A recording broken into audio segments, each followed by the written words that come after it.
বিসমিল্লাহির রহমানির রহিম। সকলকে স্বাগত আমাদের বাদুল্লাহ একাডেমিতে। আমরা আজকে যে বিষয়টি নিয়ে আলোচনা করব সেটি হলো যে অতি সম্প্রতি বাংলাদেশ বার কাউন্সিল কর্তৃক অনুষ্ঠিত লিখিত পরীক্ষা 2020 এর প্রশ্নপত্র নিয়ে আমরা আজকের আলোচনা করব। এর উত্তরগুলো কি হওয়া উচিত ছিল, সংক্ষেপে এই বিষয়গুলো সম্পর্কে পরীক্ষার্থীদের থেকে একটু ধারণা দেব। আপনারা সকলে জানেন এবং সকলেই আমরা বলা বলি করছি যে এবারকার পরীক্ষা খুব কঠিন হয়েছে। তো এভাবে আসলে কোনো আইন বিশ্ববিদ্যালয়ে অথবা কোনো আইন কলেজে অথবা কোনো কোচিং সেন্টারে ঠিক এভাবে শিক্ষার্থীদের প্রস্তুত করা হয়নি। তো যার জন্য আইনের শিক্ষার্থীদের কাছে বা পরীক্ষার্থীদের কাছে এটা খুবই, অনেকের কাছে এটা অনেক কঠিন বলে মনে হয়েছে। তো এর প্রেক্ষিতে আমরা এই লিখিত পরীক্ষা, বাংলাদেশ বার কাউন্সিল কর্তৃক অনুষ্ঠিত লিখিত পরীক্ষা 2020-এর প্রশ্নোত্তরগুলো কিরকম হওয়া উচিত সেটা নিয়ে আমাদের ধারাবাহিক আলোচনা। আজকে প্রথমে আমরা গ্রুপ এ এটা নিয়ে আলোচনা করব। অর্থাৎ গ্রুপ এতে আপনারা জানেন যে এখানে সিপিসি এবং এসআর অ্যাক্ট নিয়ে দুইটা প্রশ্নের উত্তর করার কথা বলা হয়েছে। প্রত্যেকটার মান হলো 15, 15, 30। যাই হোক, প্রথম প্রশ্নটা এবারে ছিল, the pleadings should contain facts and not law or evidence. একটি আদর্শ প্লেডিংস এর বৈশিষ্ট্য উল্লেখপূর্বক মন্তব্যটি the code of civil procedure 1908 এর অর্ডার 6 এর আলোকে সংক্ষেপে ব্যাখ্যা করুন। এই প্রশ্নটির উত্তর যদি আমরা লিখতে যাই তাহলে এর মান হলো 10। খুব বেশি বড় করে লেখার দরকার নেই। তাহলে প্লিডিংস এর কথা এখানে বলা হয়েছে যে pleadings should contain facts not law and evidence. এটা অবশ্য অর্ডার 6 রুল 2-তে বলা হয়েছে যে একটা প্লিডিংসে কি কি থাকতে হবে সে সম্পর্কে বলা হয়েছে। এটা যদি আমরা দেখি যে প্লিডিংস এর কাজটা কি, প্লিডিংস এর কাজ হলো যে যিনি, প্লিডিংস বলতে আমরা বুঝি either plain or written statement. তো প্লিডিংস এর কাজ হলো to let to know the case of one party to another party. অর্থাৎ প্লিডিং এর উদ্দেশ্য, প্রথম উদ্দেশ্যটা হলো এটা যে এক পক্ষের মামলা যেন অন্য পক্ষ জানতে পারে যে কি এলিগেশনে একটা মামলা দায়ের করা হয়েছে। অর্থাৎ আপনারা সকলে জানেন যে একটা সিভিল মামলার কোনো না কোনো লিগ্যাল রাইটস নিয়ে এস্টাবলিশ দায়ের করা হয়, ইনস্টিটিউট করা হয়। তাহলে তার এই লিগ্যাল রাইটসটা কিভাবে তিনি একুয়ার করছেন, কিভাবে তিনি এনজয় করেছেন, এইটা কিভাবে বিবাদী কর্তৃক তাকে ডিপ্রাইভ করা হয়েছে, এই জিনিসটার জন্য তাকে অর্থাৎ আর্জিতে ঘটনাগুলো সুন্দর করে বলতে হবে যে অধিকারটা তিনি কিভাবে অর্জন করেছেন, সেই অধিকারটা তিনি কিভাবে এনজয় করেছেন, ভোগ দখল করেছেন, এবং সেই অধিকারটা বিবাদী কর্তৃক কিভাবে বাধাগ্রস্ত হয়েছে। এই জন্য আর্জিতে অবশ্যই মানে সেই সকল ঘটনা বা ঘটনাগুলোর সমষ্টি লিখতে হবে যেগুলো কোনো অধিকারকে সংগঠিত করে, যেগুলো লিখিত বর্ণনা ছাড়া আমরা কোনো অধিকার বা কোনো প্রতিকার আদালত থেকে পাই না। এই জন্য প্লিডিংস এর প্রধান কাজ হলো যে এক পক্ষ যেন জানতে পারে অপর পক্ষের মামলাটা কি, এটা যেন সারপ্রাইজ না হয়। তাহলে প্রথম কাজ হলো যে প্লিডিংস এর প্রথম কাজ হলো যে তার কি অধিকার, কি অধিকার তিনি অর্জন করেছেন সেটার একটা বর্ণনা দেওয়া, সো আদার পার্টি যেন অ্যাওয়ার হয় যে তার অধিকারটা কি, সেই অধিকারটা আইনানুগ কিনা। দ্বিতীয়ত হলো যে আদার সাইড যেন এটাতে সারপ্রাইজ না হয়ে যায় এবং একে অন্য তাদের এই যে এলিগেশনগুলোকে মিট আপ করার জন্য সাক্ষ্য উপস্থাপন করতে পারে এবং আদালত উভয় পক্ষের বিরোধ থেকে যেন বিচার্য বিষয় নির্ধারণ করতে পারেন যে পক্ষদের মধ্যে আসলে বিরোধটা ঠিক কোন জায়গায়। তাহলে প্লিডিংস এর কাজ হলো যে প্রথম কাজটা হলো যে তার অধিকার এর বর্ণনা দেওয়া, সেই অধিকারটা সে কিভাবে এনজয় করছে সেটার বর্ণনা দেওয়া। সেই অধিকারটা কিভাবে জিওপার্ডাইজ হয়েছে অথবা থ্রেটেন্ড হয়েছে বিবাদী করতে, সেটার বর্ণনা দেওয়া। ঠিক একইভাবে বিবাদী যখন এটা জবাব দিয়ে তিনি প্রতিদ্বন্দ্বিতা করবেন, ঠিক তাকেও বলতে হবে যে তিনি বাদের এই অধিকারটা স্বীকার করেন না এবং কেন স্বীকার করেন না, এবং বিবাদীর নিজস্ব একটা বক্তব্য থাকতে, ইতিবাচক বক্তব্য থাকতে হবে, যেন একে অন্যের মামলাটা বুঝতে পারে, একে অন্যের অ্যাসারশন এবং ডিনায়ালটা বুঝতে পারে, এবং সেখান থেকে যেন বিচার্য বিষয় নির্ধারণ হয়। এটি হলো ঠিক এইভাবে আর্জি বা জবাব লিখতে হয়। এখানে কোনো দেওয়া যাবে না, অর্থাৎ কোনো আইনের উদ্ধৃতি দেওয়া যাবে না, এখানে কোনো সাক্ষ্যের উপস্থাপন করা যাবে না। যেমন ধরেন যদি কোনো বিবাহ নিয়ে ডিসপিউট দেখা দেয়, তাহলে শুধু একটু বললেই সাফিসিয়েন্ট হবে যে গত এত তারিখে বাদী বা বিবাদীর মধ্যে মুসলিম শরিয়াত মতে বিবাহ এত টাকা দেড় মোহনায় বিবাহ অনুষ্ঠিত হয়েছে, তার মধ্যে এত টাকা পে করা হয়েছে। কিন্তু বিবাহ নিয়ে নানা ধরনের ঘটনা ঘটতে পারে, আলাপ আলোচনা, পাত্রী দেখাশোনা ইত্যাদি ইত্যাদি, এগুলো এত কিছু লেখার দরকার নেই। এই জন্য এখানে বলছে যে বা কোন মৌলবী পড়িয়েছে, কোন কাজে সেই বিবাহ রেজিস্টার করিয়েছে, এগুলো হলো সাক্ষ্য, এগুলো বলার দরকার নেই। বা কাদের সামনে ইজাব কবুল হয়েছে, এগুলো বলার দরকার নেই। এইটাই হলো প্লিডিংসে, শুধু ঘটনাটা বলতে হবে, এখানে কোনো সাক্ষ্য উপস্থাপন করা যাবে না বা কোনো লয়ের উদ্ধৃতি দেওয়া যাবে না। এই প্রশ্নের আরেকটা অংশ ছিল যে প্লিডিংসের বৈশিষ্ট্যগুলো কি। প্লিডিংসের বৈশিষ্ট্য যেমন অর্ডার 7 রুল 1-এ আমরা পাচ্ছি যে একটা আর্জিতে কি কি বিষয় থাকতে হবে। সেটা থেকে আমরা দেখতে পাচ্ছি যে একটা আর্জিতে আদালতের নাম, মামলার নম্বর, পক্ষদের নাম ধাম পরিচয় থাকতে হবে। তারপরে যদি পক্ষদের কেউ যদি নাবালক হয়, সে বিষয়ে একটা স্টেটমেন্ট থাকতে হবে। তারপরে তার ফ্যাক্টস কনস্টিটিউট দ্য রাইটস, অর্থাৎ তার অধিকারটা যে সকল ঘটনা সংঘটিত করেছে সেই সকল ঘটনার বর্ণনা থাকতে হবে। তারপরে এই মামলাটা বিচার করার আদালতের আঞ্চলিক এখতিয়ার আছে সেটা দেখাতে হবে, এবং নালিশের কারণটা কবে উদ্ভব হয়েছে সেটা দেখাতে হবে, এবং এই বিষয়বস্তুর মূল্যমান দেখাতে হবে, প্রার্থনা দিতে হবে। তাহলে এগুলো একটা আর্জিতে অবশ্যই থাকতে হবে। আমি যদি আবার রিপিট করি, তাহলে আদালতের নাম থাকতে হবে আর্জিতে অবশ্যই, মামলার নম্বর থাকতে হবে, পক্ষদের নাম, পরিচয় এবং ঠিকানা থাকতে হবে, পক্ষদের কেউ যদি বাদী বা বিবাদের মধ্যে কেউ যদি নাবালক থাকেন সেই সম্পর্কে একটা মন্তব্য থাকতে হবে। তারপরে মূল ঘটনাটার বর্ণনা দিতে হবে। নেক্সট হবে কোন তারিখে সে নালিশের কারণ উদ্ভব হয়েছে সেটা দিতে হবে। এই বিষয়টা বিচার করার আদালতের আঞ্চলিক এখতিয়ার আছে সেটা দিতে হবে। তারপরে একটা মূল্যায়ন বিবরণী দিতে হবে, এটার দ্বারা দেখাতে হবে আদালতের আর্থিক এখতিয়ার আছে বিচারের, সেটা দেখাতে হবে। তারপরে আপনাকে প্রেয়ার প্রশ্ন দিতে হবে যে বাদী কি চাচ্ছে। এইভাবে একটা আর্জি তৈরি করতে হবে, এই জিনিসগুলো অবশ্যই থাকতে হবে। ঠিক একইভাবে জবাবে কি থাকতে হবে, জবাবের 4টা অংশ। একটা হলো হেডিং, কজ টাইটেল, তারপরে প্লিজ, ডিনায়াল, আর হলো অ্যাকচুয়াল ফ্যাক্টস। তাহলে প্রথম যদি আমরা বলি, প্রথম অংশটা যেটাকে আমরা হেডিং বলতেছি, হেডিং হলো আদালতের নামটা দিতে হয়। তারপরে কজ টাইটেলে থাকবে মামলার নম্বর, তারপরে পক্ষদের নাম, এটা হলো কজ টাইটেল, তাহলে 2টা।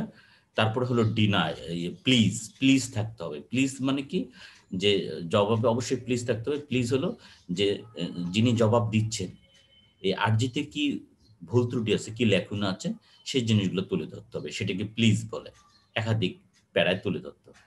এগুলো 3টা। তাহলে 4 নাম্বার হলো ডিনায়াল, অর্থাৎ আর্জির প্রত্যেকটা প্যারার একটা করে ডিনায়াল দিতে হবে, অস্বীকৃতি দিতে হবে। এগুলো 4টা। 5 নাম্বার হলো অ্যাকচুয়াল ফ্যাক্টস, অর্থাৎ বিবাদী কি বলতে চাচ্ছেন, তার নিজস্ব ফ্যাক্টস কি, তার পজিটিভ কেস কি, সেটা দিতে হবে। তাহলে এই জবাব যখন আমরা লিখবো তখন এই জিনিসগুলো থাকতে হবে। অথবা আমরা মানে বৃহত্তর সেন্সে 4টা অংশ করতে পারি, cause title, pleas, denial, actual facts, এই 4টা ভাগে আমরা ভাগ করতে পারি। এগুলো জিনিস সবগুলো জবাবে থাকতে হবে। এভাবে যদি উত্তরটা লেখা হয় তাহলে সঠিক উত্তর বলে গণ্য হবে। তারপরে 1-এর খতে যে অংশটুকু ছিল যে এক্স বাদী হয়ে আপনার মক্কেল ওয়াই সহ আরো 5 জনের বিবাদের বিরুদ্ধে নালিশি জমিতে চিরস্থায়ী নিষেধাজ্ঞার প্রতিকার এবং ওয়াই কর্তৃক পরিচালিত আরজি তফসিলভুক্ত সমবায় সমিতির সদস্য পদে অন্তর্ভুক্তির প্রতিকার দাবি করে ঢাকার সহকারী জজ আদালতে একটি মোকদ্দমা সিনিয়র সহকারী জজ আদালতে একটি মোকদ্দমা দায়ের করত নালিশি জমির দখল বিষয়ে একটি একতরফা স্ট্যাটাস কো আদেশ লাভ করে।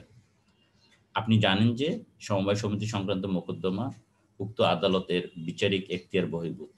এমত অবস্থায় আপনার মক্কেলের পক্ষে সংশ্লিষ্ট সিনিয়র সহকারী জজ আদালতে তাৎক্ষণিক কি পদক্ষেপ গ্রহণ করবেন the code of civil procedure 1908 সংশ্লিষ্ট বিধান উল্লেখে উত্তর দিন। এই প্রশ্নের উত্তর আমরা এইভাবে দিতে পারি, সেটা হলো যে আপনারা জানেন সমবায় সমিতি আইন 2001 এর 52 ধারায় বলা হয়েছে যে এই সমবায় সমিতি সংক্রান্ত বিরোধগুলো জেলা জজ, অতিরিক্ত জেলা জজ বা জয়েন্ট ডিস্ট্রিক্ট জজ এর বিচার করতে পারবে। কিন্তু এই মোকদ্দমাটা দায়ের হয়েছিল সিনিয়র সহকারী জজ আদালতে। তাহলে সমবায় সমিতি আইন 2001 এর 52 ধারার বিধান অনুযায়ী সিনিয়র সহকারী জজের এটা বিচারের কোনো এখতিয়ার নেই। কিন্তু তারপরে এখানে স্ট্যাটাস কো দেওয়া হয়েছে। এখানে প্রশ্নের উত্তর জানতে চাওয়া হয়েছে যে এমন অবস্থায় আপনার মক্কেলের পক্ষে সংশ্লিষ্ট সিনিয়র সহকারী জজ আদালতে তাৎক্ষণিক কি পদক্ষেপ গ্রহণ করবেন। আপনি দুইভাবে নিতে পারেন। ওই যে স্ট্যাটাস কো আদেশটা হয়েছে সেখানে আপনি অর্ডার 39 রুল 4 এ এটা মডিফাই করার আদেশ দিতে পারেন। আর পরক্ষণে আরেকটা দরখাস্ত দিতে পারেন অর্ডার 7 রুল 11 ক্লজ ডি তে আপনি একটা অ্যাপ্লিকেশন দিতে পারেন। দ্যাট ইজ আরজি প্রত্যাখ্যানের দরখাস্ত আপনি দিতে পারবেন। কেন আরজি প্রত্যাখ্যানের দরখাস্ত দিবেন? যে এটা ইট ইজ বার্ড বাই এ ল, অর্থাৎ এই আদালতের মামলা করার কোনো এখতিয়ার নেই। তো অর্ডার 7 রুল 11 আরজি প্রত্যাখ্যানের আপনি পিটিশন দিতে পারেন এই বলে যে এটা আইনে বারিত করা হয়েছে, আপনাকে এই মোকদ্দমা আপনি বিচার করতে পারবেন না। এই অর্ডার 7 রুল 11 আরজি প্রত্যাখ্যানের পিটিশন দেওয়া যেতে পারে।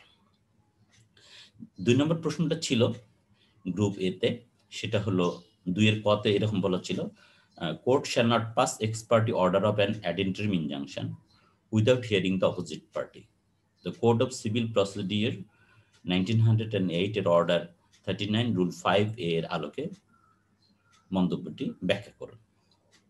এইটুকু প্রশ্নের উত্তরে আমরা বলতে পারি অর্ডার 39 রুল 5 এতে বলা হয়েছে যে অ্যাড ইন্টারিম ইনজাংশন কখন দেওয়া যাবে বা দেওয়া যাবে না এই সংক্রান্ত বিধি। এটা এখানে বলা হয়েছে সাধারণত আদার সাইডকে না শুনে কোনো ইনজাংশন আদেশ প্রদান করা যাবে না। আদার সাইডকে না শুনে কখনোই কোনো ইনজাংশন আদেশ দেওয়া যাবে না। This is the first rule. তারপরে বলা হয়েছে যদি বিষয়টা এমন হয় যে the nature of the suit is so such that if order of injunction is not passed, the very purpose of bringing the suit will be frustrated. সেক্ষেত্রে আদালত এই অ্যাড ইন্টারিম ইনজাংশন প্রদান করতে পারবে। তাহলে এই যে কোন ধরনের মামলার অ্যাড ইন্টারিম ইনজাংশন দেওয়া যাবে এটা কিন্তু সুনির্দিষ্টভাবে বলা নেই। শুধু বলছে মামলা দায়েরের উদ্দেশ্য যাতে ব্যাহত না হয় সেই কারণে এই ইনজাংশন অ্যাড ইন্টারিম ইনজাংশন দেওয়া যেতে পারে। তাহলে এই ক্ষেত্রে আমরা একটা উদাহরণ হিসেবে বলি যে যেমন ধরেন একটা স্কুলের গভর্নিং বোর্ডের একটা নির্বাচন হচ্ছে, এখন কোনো অভিভাবক সদস্যকে করা হয়েছে, ইলেকট্রাল রোলে তার নাম অন্তর্ভুক্ত করা হয়নি বা তিনি নির্বাচন প্রতিদ্বন্দ্বিতা করতে বাধাগ্রস্ত হচ্ছেন। এ ধরনের ব্যক্তি যদি এসে মামলা করে যে 2 দিন বা 3 দিনের মধ্যে নির্বাচনটা হয়ে যাচ্ছে, সেক্ষেত্রে আজকে তিনি মামলা দায়ের করছেন, 2 দিন পরে ইলেকশনটা হতে যাচ্ছে, এই ধরনের ক্ষেত্রে যদি নির্বাচনটা স্থগিত করে দেওয়া না হয় তাহলে তার যে right two contest in the election সেটা তিনি বাধাগ্রস্ত হবেন। এই জন্য এই ধরনের ক্ষেত্রে বলা হয়েছে যে মামলা দায়েরের উদ্দেশ্য যাতে ব্যাহত না হয় সে কারণে এরকম খুবই গুরুত্বপূর্ণ ক্ষেত্রে আদালত আদার সাইডকে না শুনেও অ্যাড ইন্টারিম ইনজাংশন প্রদান করতে পারবে। সাধারণ রুল হলো আদার সাইডকে না শুনে অ্যাড ইন্টারিম ইনজাংশন দেবেন না। তবে এই ক্ষেত্রে বলা হয়েছে যে যদি মামলাটা সরকারের বিরুদ্ধে হয় তাহলে কোনো অবস্থাতেই সরকারের বিরুদ্ধে সরকারকে না শুনে, সরকারকে শোকজ নোটিশ না দিয়ে টেম্পোরারি অ্যাড ইন্টারিম ইনজাংশন দেওয়া যাবে না। এটা মেনে চলতে হবে। মামলার প্রকৃতি যেরকমই হোক, মামলার আর্জেন্সি যেরকমই হোক, আদার সাইড যদি গভর্নমেন্ট হয় তাহলে গভর্নমেন্টকে না শুনে এই ইনজাংশন দেওয়া যাবে না। আর মামলার প্রকৃতি বিবেচনা করে যদি এরকম হয় যে হ্যাঁ, the very purpose of bringing the suit will be frustrated, অর্থাৎ ইনজাংশনটা না দিলে, অ্যাডেন্টিম ইনজাংশনটা না দিলে মামলা দায়েরের উদ্দেশ্যটাই ব্যাহত হবে, সেক্ষেত্রে আদার সাইডকে না শুনে দেওয়া যাবে। কিন্তু মামলার প্রকৃতিটা আদালতকে বিবেচনায় নিতে হবে। সেক্ষেত্রে বিবাদী যেদিনে উপস্থিত হবে সেদিন থেকে 7 দিনের মধ্যে এই ইনজাংশনটা হিয়ারিং করতে হবে। এই 7 দিন মধ্যে যদি হিয়ারিং না করা হয় সেক্ষেত্রে, এবং যিনি ইনজাংশন পেয়েছেন অর্থাৎ বাদী, তিনি যদি কোনো ডিলি ড্যালি করেন বা টালবাহানা করেন, তাহলে injunction order, ad interim injunction order shall stand vacated. এইভাবে উত্তরটুকু লিখলে এই সঠিক উত্তর হবে বলে আমি মনে করি। আর 2 খতে বলা হয়েছে যে আপনার প্রতিপক্ষের বিজ্ঞ কৌশলী নালিশি জমির বাজার মূল্য নির্ধারণ, বাজার বর্তমান অবস্থা ব্যাখ্যা ও এর বর্তমান দখলকার নির্ধারণের জন্য the code of civil procedure 1908 এর অর্ডার 26 রুল 9 অনুযায়ী স্থানীয় তদন্তের প্রার্থনায় যুগ্ম জজ আদালত পঞ্চগড় এ আবেদন দাখিল করেছে। এই দরখাস্তের বিরোধিতায় আপনার 5টি যুক্তি সংশ্লিষ্ট আইনের বরাত সহ লিপিবদ্ধ করুন। তাহলে 2 খ নাম্বার, এখানে 7 নম্বরের প্রশ্ন, এটা প্রশ্নোত্তর। তাহলে এখানে আপনাকে 5টা যুক্তির কথা বলা হচ্ছে, যে এখানে একটা চাওয়া হচ্ছে, স্থানীয় তদন্ত চাওয়া হচ্ছে, অর্থাৎ ইনভেস্টিগেশন চাওয়া হচ্ছে। তাহলে এই প্রেসক্রিপশনটা আপনি বিরোধিতা এইভাবে করতে পারেন। প্রথম পয়েন্ট হতে আপনি বলতে পারেন যে এখানে বাজার মূল্য নির্ধারণের জন্য ইনভেস্টিগেশন চাওয়া হয়েছে। সেক্ষেত্রে প্রথম পয়েন্ট হতে পারে যে বাজার মূল্য, সম্পত্তির বাজার মূল্য নির্ধারণের জন্য এই সংশ্লিষ্ট সাব রেজিস্ট্রির অফিস থেকে এই মূল্য তালিকা কল ফর করা যেতে পারে, এবং সংশ্লিষ্ট মৌজার যে মূল্য তালিকার ভিত্তিতে জমি বেচা বিক্রি হয়, রেজিস্ট্রেশন হয়, সেটাকে স্ট্যান্ড পয়েন্ট ধরে এই জমির বাজার মূল্য নির্ধারণ করার সুযোগ রয়েছে। সে কারণে এটা আলাদা করে আর ইনভেস্টিগেশনে পাঠানোর দরকার নেই। শুধুমাত্র সাব রেজিস্ট্রি অফিস থেকে এই মূল্য তালিকা কল ফর করে এই সম্পত্তিটার বাজার মূল্য নির্ধারণ করার যেহেতু সুযোগ আছে, সেহেতু নতুন করে কমিশন পাঠিয়ে মূল্য নির্ধারণ করার দরকার নেই। এরকম একটা পয়েন্ট আপনি দিতে পারেন যুক্তি হিসেবে। দ্বিতীয়ত এখানে অবস্থা আছে যে বর্তমান অবস্থা ব্যাখ্যা, অর্থাৎ জমিটার বর্তমান অবস্থা মানে এটা কে চাষাবাস করে, এটার কে দখলে আছে, অথবা জমিতে গাছপালা আছে কিনা, হ্যাঁ, জমির প্রকৃতি কি, এই বিষয়গুলো মৌখিক সাক্ষ্য দ্বারা প্রমাণ করার সুযোগ আছে। তো যে জিনিস মৌখিক সাক্ষ্য দ্বারা প্রমাণ করার সুযোগ আছে সেখানে ইনভেস্টিগেশন চাওয়ার কোনো আবশ্যকতা নেই। তাহলে এখানেও আপনি 2-1টা পয়েন্ট নির্ধারণ করতে পারেন যে জমির বর্তমান অবস্থা জানার জন্য মৌখিক সাক্ষ্য যথেষ্ট বলে গণ্য হয়, এবং এই মৌখিক সাক্ষ্য যেহেতু দিয়ে এটা প্রমাণ করার সুযোগ আছে, সো এই বিষয়ে কমিশন পাঠানোর কোনো দরকার নেই। তারপরে তৃতীয় যে বিষয়টা ছিল এই বর্তমান দখলকার, এই বর্তমান দখলকার বিষয়টা অবশ্যই মৌখিক সাক্ষ্য দিয়ে প্রমাণ করতে হবে। এটা কখনোই ইনভেস্টিগেশনের মাধ্যমে প্রমাণ করা যাবে না। তাহলে এখানেও আপনি একটা যুক্তি দেখাতে পারেন, যেহেতু দখলকারকে, জমিটার দখলকারকে এই সম্পর্কে মৌখিক সাক্ষ্য দিয়ে প্রমাণ করার সুযোগ আছে, সো এখানেও কমিশন পাঠানোর দরকার নেই। এরকম এই 3টে বিষয়ের উপর 2টা করে যদি যুক্তি আপনি প্রদর্শন করেন তাহলে আপনার এখানে সঠিক উত্তর হবে বলে আমি মনে করি। তারপর 3 নম্বর প্রশ্নটা ছিল গ্রুপ এ তে 3 ক, দ্য স্পেসিফিক রিলিফ অ্যাক্ট 1877 এর অধীনে মঞ্জুরযোগ্য বিভিন্ন প্রকার সুনির্দিষ্ট প্রতিকার সংক্ষেপে বর্ণনা করুন। তাহলে এই অংশটুকু আমরা এইভাবে উত্তর লিখতে পারতাম, সেটা হলো যে এসআর অ্যাক্টের অধীনে মঞ্জুরযোগ্য বিভিন্ন প্রকার সুনির্দিষ্ট প্রতিকার। সুনির্দিষ্ট প্রতিকার এখানে 8 ধরনের প্রতিকারের কথা বলা হয়েছে। যেমন সুনির্দিষ্ট প্রতিকার আইনে এখানে রিকভারি পজিশন এই সংক্রান্ত 4টা সেকশন আছে, সেকশন 8, 9, 10 এবং 11। এই 4টা সেকশনে এখানে রিকভারি পজিশন সম্পর্কে বলা হয়েছে। এটা মুভেবল প্রপার্টি সম্পর্কে আছে, ইমুভেবল প্রপার্টি সম্পর্কে আছে। ইমুভেবল প্রপার্টি সম্পর্কে আছে সেকশন 8 এবং 9, এবং মুভেবল প্রপার্টি হচ্ছে সেকশন 10 এবং 11। অর্থাৎ প্রথম এখানে রিলিফটা হলো রিকভারি অফ পজিশন। তারপরে এখানে আরেকটা প্রতিকার আছে স্যার একটা, সেটা হলো স্পেসিফিক পারফরমেন্স অফ কন্ট্রাক্ট, অর্থাৎ সেকশন 12 অনুযায়ী যে প্রতিকারটা আমরা চাই, this is another type of relief. তাহলে দ্বিতীয় প্রতিকার হলো স্পেসিফিক পারফরমেন্স অফ কন্ট্রাক্ট বা চুক্তির সুনির্দিষ্ট বাস্তবায়ন। এই প্রতিকারটা আমরা এসআর অ্যাক্ট অনুযায়ী চাইতে পারি। তৃতীয় প্রতিকারটা এখানে যেটা আছে সেটা হলো রেকটিফিকেশন অফ ইনস্ট্রুমেন্ট, অর্থাৎ 31-এ বলা আছে যে চুক্তি দলিল সংশোধন, এই প্রতিকারটা আমরা চাইতে পারি। তারপরে প্রতিকারটা হলো সেকশন 35-এ রেজিস্ট্রেশন অফ কন্ট্রাক্ট, চুক্তি বাতিল। তারপরে পরের যে প্রতিকারটা এখানে আমরা পাই cancellation of instrument under section 39, অর্থাৎ দলিল বাতিল সংক্রান্ত প্রতিকার আমরা চাইতে পারি। তারপরে সেকশন 42-তে আমরা চাইতে পারি ডিক্লারেশন, এই প্রতিকারটা আমরা ডিক্লারেটরি সুট দায়ের করে ডিক্লারেশন আমরা চাইতে পারি, এটা অ্যানাদার টাইপ অফ রিলিফ। তারপরে সেকশন 44-এ বলা হয়েছে যে আদালতের কাছ থেকে আমরা রিসিভার অ্যাপয়েন্টমেন্ট চাইতে পারি। লাস্ট প্রতিকার যে এখানে আছে সেটা হলো ইনজাংশন, সেকশন 52-তে। তাহলে এসআর অ্যাক্টে আমরা 8 ধরনের প্রতিকার চাইতে পারি। একটা হলো রিকভারি পজিশন, তারপরে specific performance of contract, rectification of instrument, rescission of contract, cancellation of instrument, appointment of receiver, আর হলো injunction। তাহলে আরেকটা কোথায় গেল?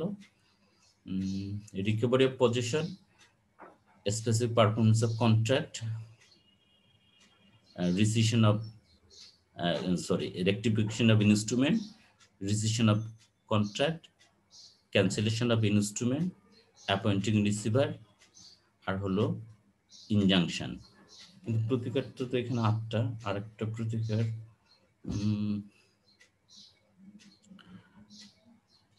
অর্থাৎ এখানে 8 ধরনের প্রতিকার পাওয়া যাবে। রিকভারি অফ পজিশন, তারপরে specific performance of contract, next হলো rectification of instrument, rescission of contract, তারপর হলো cancellation of instrument, appointing receiver, declaration, injunction. Yes, 8টা। এই 8টা হলো এই প্রতিকার থেকে, এই এসআর অ্যাক্ট থেকে পাওয়া যাবে। তাহলে 3-এর কতে এই আরেকটা অংশ ছিল এরকম, স্থাবর সম্পত্তি বিক্রয়ের চুক্তি সুনির্দিষ্টভাবে বলবৎ করার প্রতিকার পেতে হলে কোন কোন শর্ত পূরণ করতে হয়। এই স্থাবর সম্পত্তি বিক্রয়ের চুক্তি অর্থাৎ বায়না চুক্তি বলবৎ করার ক্ষেত্রে আপনারা সকলে জানেন সেকশন 12 অনুযায়ী এই মামলাটা দায়ের করতে হয়। সেকশন 12-এর এখানে 4টা প্রতিকারের 4 ধরনের সিচুয়েশনের কথা বলা হয়েছে। যে জিম্মা চুক্তিটা যদি পুরোপুরি বা আংশিক না, চুক্তিটি যদি পুরোপুরি অথবা অংশত জিম্মা চুক্তির অন্তর্ভুক্ত হয়, এই এরকম একটা সিচুয়েশন এখানে বলা আছে। আরেকটা বলা হয়েছে যে চুক্তি সম্পাদন না করলে যে উদ্ভূত ক্ষতি নির্ণয় যদি কোনো মানদণ্ড না থাকে, এটা হলো দ্বিতীয় সিচুয়েশন বলা হয়েছে। তৃতীয় সিচুয়েশন বলা হয়েছে চুক্তি সম্পাদন না করলে আর্থিক ক্ষতিপূরণ যদি পর্যাপ্ত প্রতিকার বলে গণ্য না হয়। আর চতুর্থটা হলো যে আর্থিক ক্ষতিপূরণ পাওয়ার যদি সম্ভাবনা না থাকে। তাহলে এই 4টা সিচুয়েশনে সেকশন 12 অনুযায়ী স্থাবর সম্পত্তি বিক্রয়ের চুক্তি সুনির্দিষ্টভাবে বলবৎ পাওয়া যেতে পারে। এই প্রশ্নের অংশ আরেকটা অংশ আছে, এ ধরনের মোকদ্দমায় কি কি সুনির্দিষ্ট প্রতিকার বিকল্প হিসেবে প্রার্থনা করা যায়। সুনির্দিষ্ট প্রতিকার বিকল্প হিসেবে প্রার্থনা করা যায় সেটা হলো ক্ষতিপূরণ চাওয়া যায়। এটা হলো সেকশন 29-এ আছে, এটা দেখে নিয়েন একটু। তারপরে 3-এর খতে আরেকটা অংশ আছে, এক্স ও ওয়াই 3 মাসের মধ্যে একটি ব্যবসা করার লক্ষ্যে অংশীদারি চুক্তিতে আবদ্ধ হয়। 3 মাস অতিক্রান্ত হওয়ার আগেই ওয়াই অংশীদার হতে অনাগ্রহ প্রকাশ করে। চুক্তিটিতে অংশীদারিত্বের মেয়াদকাল সুনির্দিষ্টভাবে উল্লেখ ছিল না। এক্স এর প্রার্থনার প্রেক্ষিতে ওয়াই এর বিরুদ্ধে সুনির্দিষ্ট চুক্তি বলবৎ করা যাবে কি, উক্ত সহ যুক্তি নেই। তাহলে গ্রুপ এর 3 নম্বরের খ নম্বর যে প্রশ্নটা, এইখানে যে চুক্তিটা সুনির্দিষ্টভাবে বলবৎ করা যাবে কিনা, একটা এক্স ওয়াই এর মধ্যে একটা ব্যবসা করার লক্ষ্যে অংশীদারি চুক্তি হয়েছে।